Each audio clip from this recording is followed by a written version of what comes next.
Sumainyo ang Panginoon. At sumaiyo rin. Ang mabuting balita ng Panginoon ayon kay San Mateo. Papuri sa iyo, Panginoon. Noong panahong iyon, sinabi ni Jesus sa kanyang mga alagad, walang makapaglilingkod ng sabay sa dalawang Panginoon, sapagkat kapupuutan niya ang isa at iibigin ang ikalawa.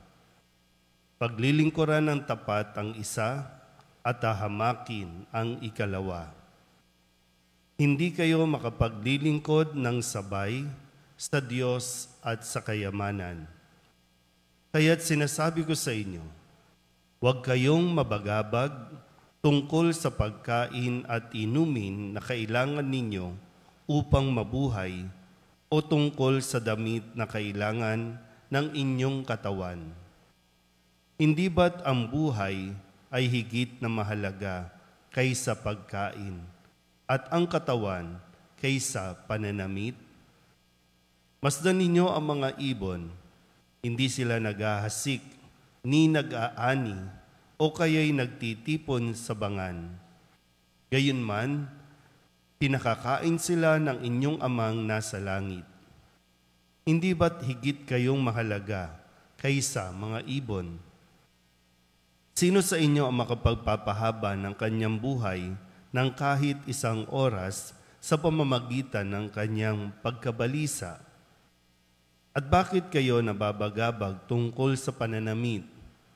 Isipin ninyo kung paano sumisibol ang mga bulaklak sa parang. Hindi sila nagpapagal ni humahabi man.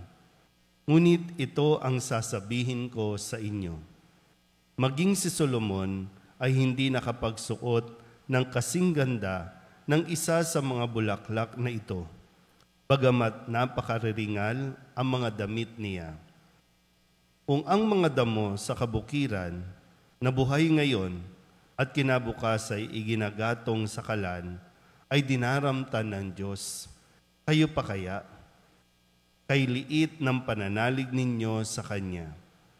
Kaya't huwag kayong mabalisa tungkol sa inyong kakanin, iinumin o daramtin, sapagkat ang mga bagay na ito ang kinahuhumalingan ng mga taong wala pang pananalig sa Diyos.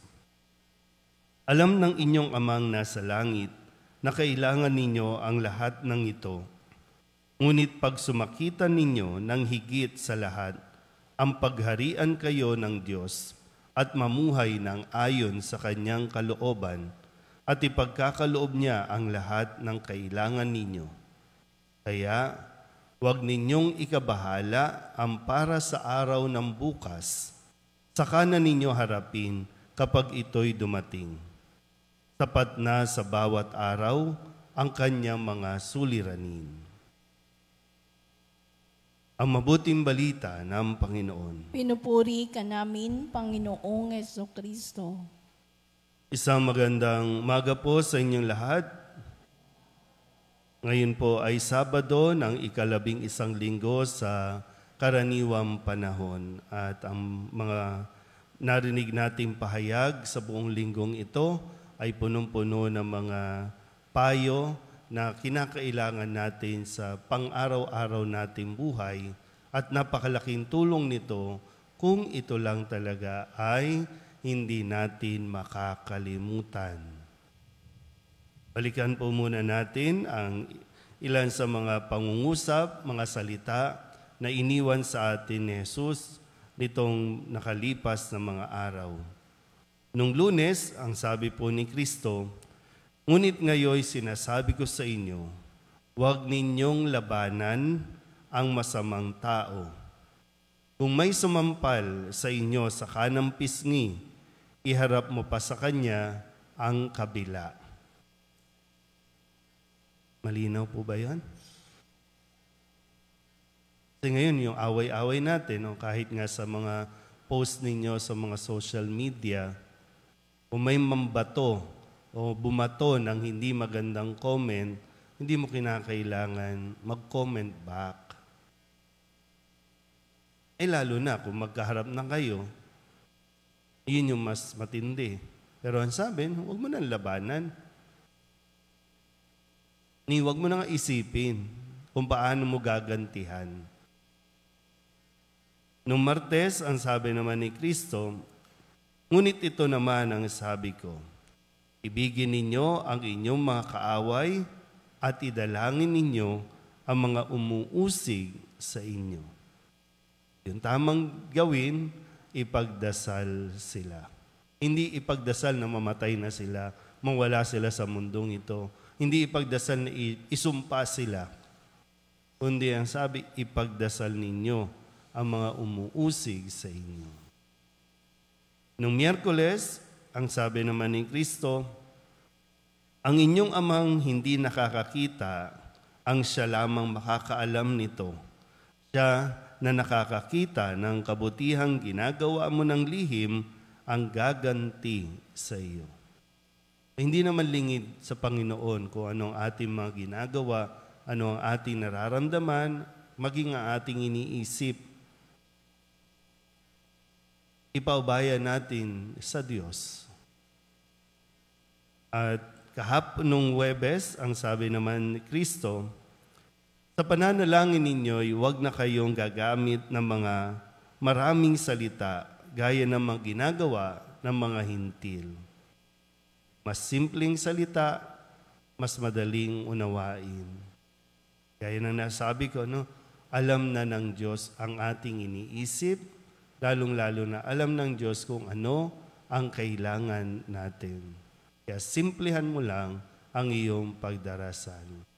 Kasi minsan maging pagdarasal, ipinagyayabang pa natin. Maging pagdarasal, ipinagmamalaki natin sa iba. Noong Biyernes, kahapon, ang sabi naman ni Kristo, huwag kayong mag-impok ng kayamanan dito sa lupa. Dito'y may naninirang tanga at kalawang at may nakakapasok na magnanakaw. Ang tiyakin natin ay kung meron ba tayong naiipon na kayamanan doon sa langit. Huwag na iwasan natin. Isang tukso kasi yung pag nainggit tayo sa mga mayayaman. Pag nainggit tayo sa kung ano ang mayroon iba, ang iba. Kaya motivated yung tao ngayon na magtrabaho para lang magkaroon din ng katulad ng iba. Kaya ngayon, sabi ni Kristo, huwag na ninyong ikabahala ang para sa araw ng bukas, saka na ninyo harapin kapag ito'y dumating. Yung mga inaalala kasi natin, mga pinoproblema natin, karamihan dyan, mga material na bagay. Ito yung nagpapabalisa sa atin. Kung tutusin po, kahit gaano kayaman ang isang tao, kapag nadelikado ang buhay, walang magagawa ang pera. Naranasan na natin yan ng mga panahon ng COVID, kahit gaano kayaman, kapag nadapuan ka ng COVID, wala na. Yun yung isang realidad lang na pwede natin matutunan.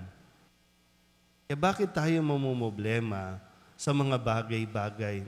Kapag nagbubukas ka ng social media, nanonood ka ng TV, ang laging sinasabi ay dapat mayroon kang ganito.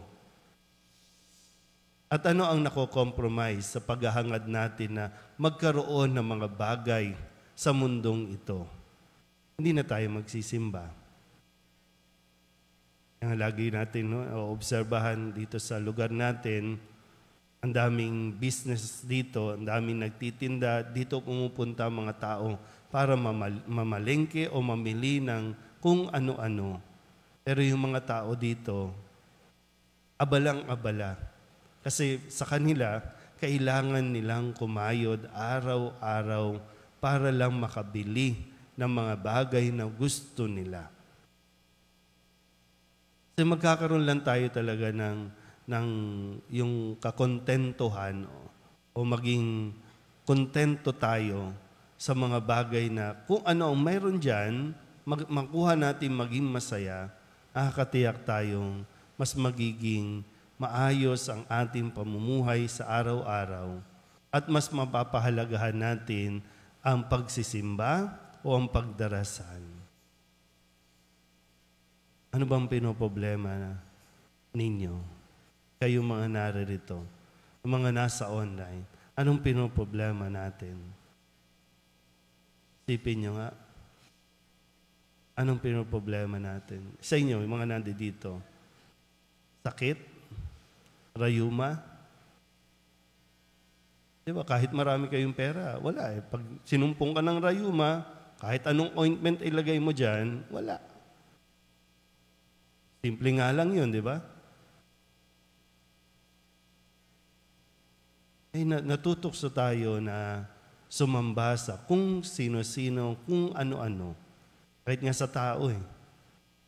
Pag nagkaroon ng sabay na gawain ang simbahan o ang mga kilalang tao, mas puno ang gathering ng mga tao kaysa sa simbahan.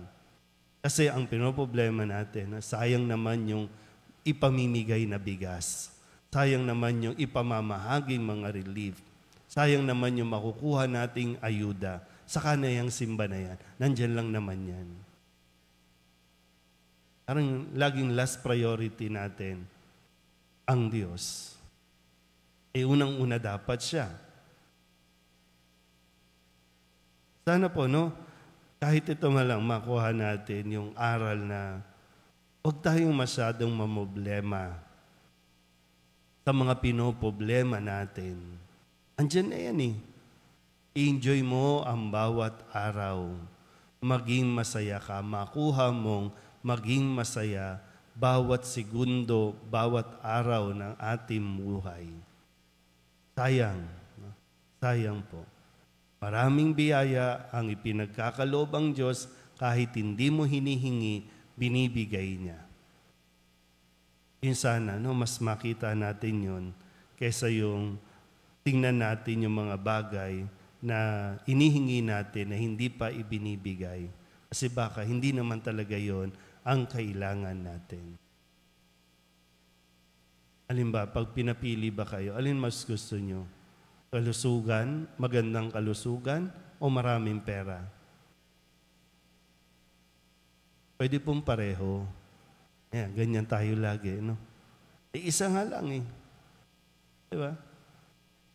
Nawa, sa tulong na mahal na birin ng solidad, na siya rin naman nagpakita sa atin ng kasimplihan ng buhay.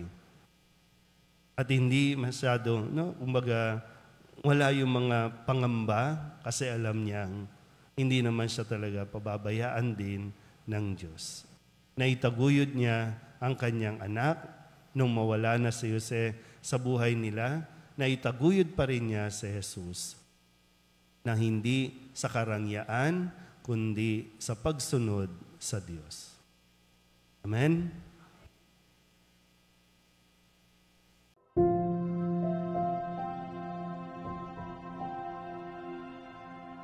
Thank you.